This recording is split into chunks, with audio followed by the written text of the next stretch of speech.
West বেঙ্গলের popular sea beach area Digha. এই দীঘার দুটো পার্ট, ওল্ড দীঘা আর নিউ দীঘা। আর নিউ দীঘাতে রয়েছে ঢেউসাগর অ্যামিউজমেন্ট পার্ক।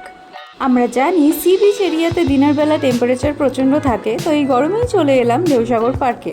এন্ট্রি টিকিট 10 টাকা। হার্ট শেপের গাছকে পেছনে ফেলে এগিয়ে চলেছি। সামনে মিকি মাউস হাসছে আর একটা স্ট্যাচু হাত বাড়িয়ে বসে আছে। এখানে রোড ট্রেন রয়েছে, যেটায় চেপে আপনি কিছুটা এরিয়া ঘুরতে পারবেন। দেখলাম বড়রা ছোটদের পাল্লায় পড়ে রোড ট্রেনে চেপে ঘুরে বেড়াচ্ছে। একটা ছোট্ট লেক রয়েছে যেখানে বোটিং এর সুবিধা আছে।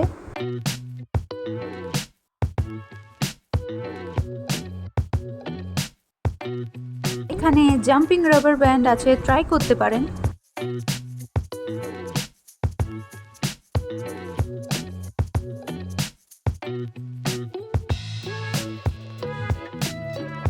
এইখানে একটা ছোট চিড়িয়াখানাও রয়েছে।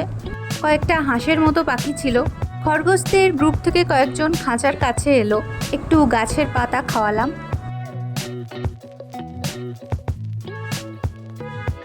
পাখিগুলো নিজেদের মধ্যে চেঁচামেচি করছিল। ইঁদুরগুলো একে অপরের লেজ ধরে টানাটানি করছিল। এই যে আরো কয়েকটা প্রজাতির পাখি ছিল এখানে। এরপর চললাম পার্কের বাকি এরিয়া দেখতে। এই ভাল্লুক ফ্যামিলি দীঘার গরমে শুকিয়ে পাথর হয়ে গেছে। চারিদিকে সবুজ গাছপালা, ঝাউবনও রয়েছে এর মধ্যে।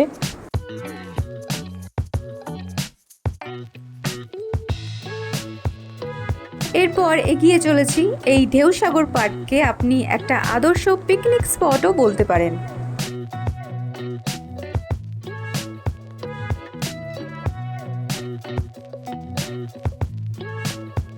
এটা একটা ক্রুজ শিপের রেপ্লিকা, প্রমোত্তরী আমরা বাংলায় বলি। আর ওই দিকে রয়েছে এক্সিট গেট। আর সামনে নিউ দীঘা সি বিচ। সুন্দর নীল আকাশের নিচে সমুদ্রটা অসাধারণ লাগছিল দেখতে।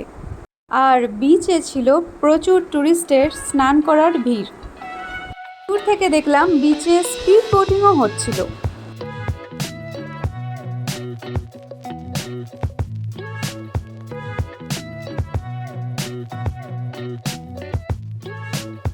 আর এইদিকে নৌকা নিয়ে মাঝির দল সমুদ্রের ধারে ফিরছিল। আর দূরেও প্রচুর ট্রলার দেখা যাচ্ছিল। তো ভিডিওটি ভালো লাগলে চ্যানেলটি অবশ্যই সাবস্ক্রাইব করবেন, ভিডিওটি লাইক করবেন। আর দেখা হবে নেক্সট ব্লগে।